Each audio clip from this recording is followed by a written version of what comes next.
Hi, this is Porter Thorndike, and I'm going to take you through the creation of the analytical dashboard located in Retail Samples Visualizations folder. This dashboard is showing us a number of things. In the upper left, we're looking at revenue versus cost of goods sold by month. Moving over to the right, we've got quantity sold by product, and then we've got a heat scale showing us the revenue of those products. Down in the lower left, we're looking at products, and each bubble is displaying a different product, and those products fall into product categories, which is our color by field. And they're being plotted vertically by quantity sold, horizontally by revenue, and we're sizing this based on gross profit. In the lower right, we've got sales by product category in a donut chart. So there's so much more that this dashboard shows us other than what each visualization shows us on the dashboard. And that would be the interactive capabilities that this dashboard and anything that's created in visualization mode is going to give you.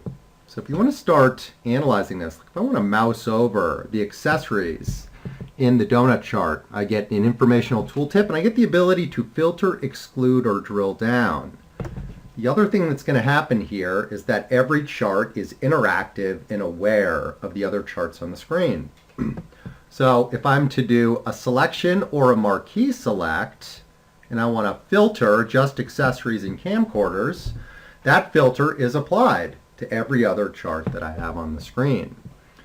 If I wanted to, at any point, look at a data grid view of what I have in front of me, I can click the arrow in the lower right of any chart, and I can see a grid of the data values. I could remove the filter that's already been selected, or I could restore the chart to its original state. I can do more. If I wanted to mouse over camcorders and actually see what products make up camcorders, I can also drill down. And really, the combination of filtering and drill down in any of these dashboards created in visualization mode, an incredibly powerful analytical capability. And if I wanted to go further and see what was responsible for this increase in revenue at the end of the year, I could isolate that area as well and apply that as a filter. So free-form analytical capabilities in this type of dashboard, including drill down and data grid view as well. How would we create this example? We're going to start in visualization mode. And visualization mode has the benefit of every chart that's created is automatically aware of every other chart that's on the screen. And it provides you that selection or marquee select or lasso capability in automatic application of that filter to the other charts on the screen. So if we want to start with that donut chart, we're going to change the chart to donut in our chart picker, and we're just looking for the revenue by product category, and we drag the dimension and measure onto the canvas. Okay, and you'll notice because this is part of a hierarchy, we get that drill down option, we get the filtering. I didn't do anything special in that sample to activate that stuff. That happens automatically. If we want to show you how to create a title, we go to the Format tab and we click the header or footer option, and we can call this revenue by product category. And I'm going to center this. Now if we want to start inserting some of those other charts, back on the Home tab, I click Insert. We're using a fluid canvas here to dictate the layout and design of our canvas. So you'll notice if I wanted to split this vertically, I could do that easily. And if I wanted to resize it, I could do it easily as well. Also note that each panel has some nice options like Show Data and Export Data. And as you're doing your analysis, you could actually take a snapshot of what you have in front of you, and that would add that to a storyboard that you could later export as a PowerPoint. All right, so the next one I want to create is that line chart of revenue and cost of goods sold. I'm going to go up to my chart picker. I'm going to select line, and I want to look at this for a 12-month time period. I'm going to drag that onto the canvas. That will make it my horizontal axis by default. And I'm going to drag revenue onto my canvas in cost of goods, and that delivers me a nice comparison. The next chart that I want to create is going to be that ranked bar. Okay, and we're ranking the bar.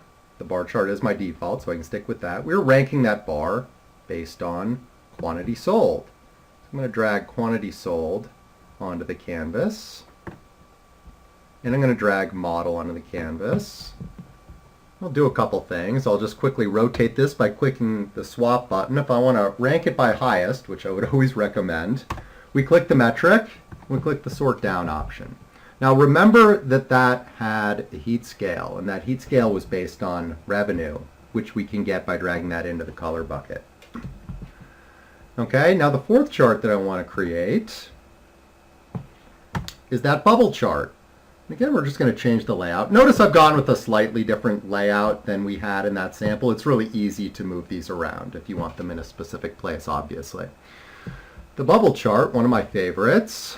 Okay, and the reason it's one of my favorites is it can evaluate up to 3 metrics and 1 or 2 dimensions, and it's very, very easy to spot outliers by any of those metrics or patterns in any of the dimensions as well. So we were looking at products, and we were looking at the profitability of those products vertically. So I'm going to make that my vertical axis. And we were looking at quantity sold horizontally. Let's make that my horizontal axis. And if you recall, we were looking at revenue in the size area. So that's how quick it is to create one of these. Certainly, you know, we spot some outliers vertically, horizontally, based on the size as well. And because model is part of a product category, that makes it a great candidate for a color by field. Okay, so that is how quickly, 6.5 minutes, it takes to build that really nice interactive analytical dashboard.